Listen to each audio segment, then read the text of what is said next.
Assalamualaikum warahmatullahi wabarakatuh. Egaa viidiyoo tokkoon qabadhee dhufeera. Kunoo. Viidiyoo kana keessatti dubbii waa'ee Ramadaanaa kan waliin ilaallu ta'a. Haga tokko hubannoo keessaa argattanii haga tokko anillee yaadannoo naaf ta'a. San dura garuu immoo seentar tuubii kanaaf haaraa taatan yookaan reefu argitan sabiskiraayib godhaa.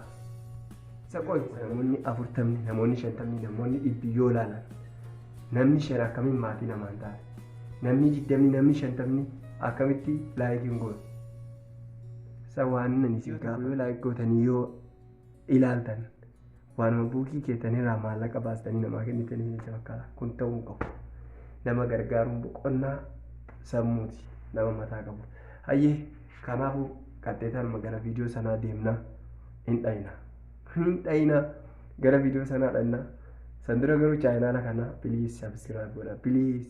Ahlan ya Ramadan ya shahral Quran ahlan ya Ramadan.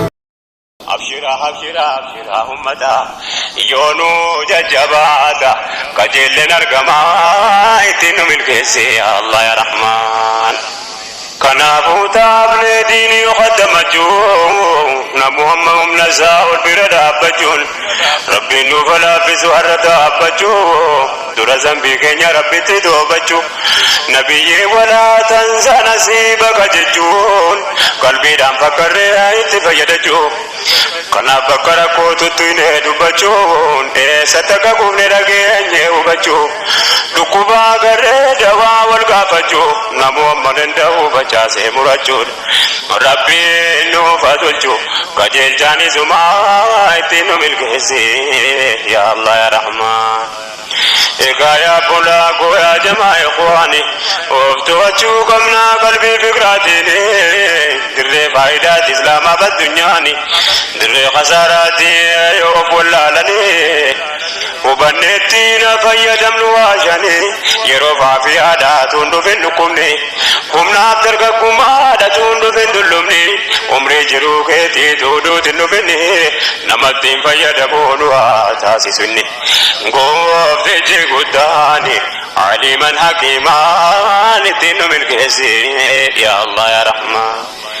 Ya Rabbi nu badhaaf diin islaamaa ittiin nu milkeesse ya Allah ya Rahman.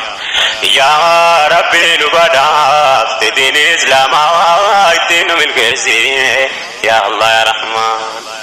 Haqqii arguun dhabuu namni Rabbiin ibseef kan inni ganama asanii dabarse qalbii ofii irratti imaanaan magarse amri Rabbii guutuuf nafsiyyaa cunqurse shayxaaniin siif jinni imaanaan buruyse fisnaata mudate sabriidhaan dabarse.